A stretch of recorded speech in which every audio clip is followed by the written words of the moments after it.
জয় Radhe Krishna friends, আপনারা দেখছিলেন কি আমি মায়াপুরে গেছিলাম। আর লাস্ট ভিডিওতে দেখছিলেন কি আমরা নরসিংহদেবের যেখানে নতুন মন্দিরটা বানানো হচ্ছে ওখানে আমরা দর্শনটা করতে পারছি।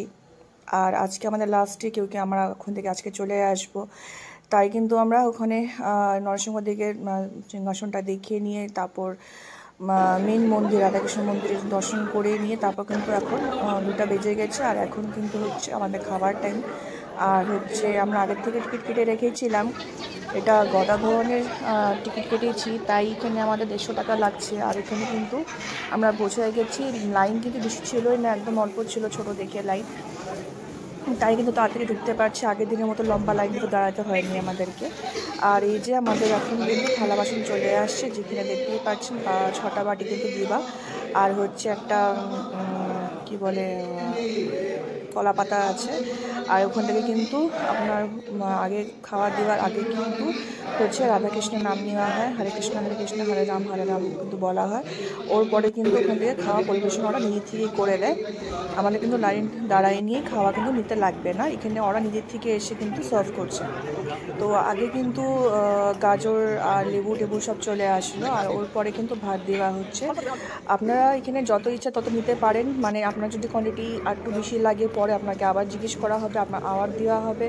যে জিনিসে আপনার দরকার ওই জিনিস ওরা দিয়ে দিবে, তরকারি হোক ডাল হোক যেটাই আপনার দরকার আছে সব দিয়ে দিবে। এখানে কিন্তু ডাল চলে আসছে, বেগুনি চলে আসছে, তারপর চাটনি, ফুলকপি ডালনা সব কিছু আইটেম দেওয়া আছে, মিষ্টি দই পায়েস সবই দেওয়া হচ্ছে। আর এখানে খাওয়া দাওয়া করে কিন্তু আমরা এখন বেরিয়ে পড়লাম।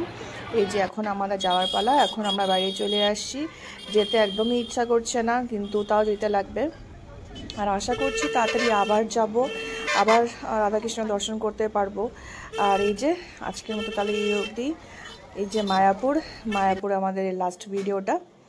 তাহলে এখন আমরা রওনা দিলাম। আর এই যে মায়াপুরের যেটা মানে জাস্ট গেটের বাইরে এতগুলি দোকানপাট আছে, যেখানে অনেক কিছুই পাওয়া যায়, সব রকমের জিনিস পাওয়া যায়, পূজার যত সামগ্রী থাকে সব পাওয়া যায়। গোপী ড্রেসের আগেও বলেছিলাম, ওই গোপী ড্রেসটাও পাওয়া যায়। এই যে মন্দিরের চূড়াটা এখান থেকে স্পষ্ট দেখা যাচ্ছে।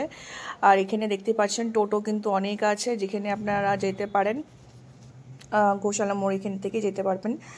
আর এখান থেকে কিন্তু আপনারা মানে ঘিও পাওয়া যায়, অনেক লোক দাঁড়ায় থাকে ঘি নিয়ে। আর এই যে এটা হচ্ছে মেন গেটটা যেটা আমি দেখাইছিলাম। আর এখন এখান থেকে আমরা চলে যাচ্ছি, অনেকটাই ভিড় আছে। আর দেখতেই পাচ্ছেন এখানে আপনারা যেটা ফেমাস হয়েছিল ভেজ বিরিয়ানি, ওর দোকানটাও এখানে দেখতেই পারবেন। ওখান থেকে আগের দিনের রাতে আমরা খেয়েছিলাম। তো এই যে এখানে কনস্ট্রাকশন দেখা যাচ্ছে বাইরের থেকে। আর আমরা কিন্তু এখন চলে যাচ্ছি, মনটা একদমই ভালো না, কিন্তু হ্যাঁ আবার আসবো এটাই আশা নিয়ে আবার যাচ্ছি।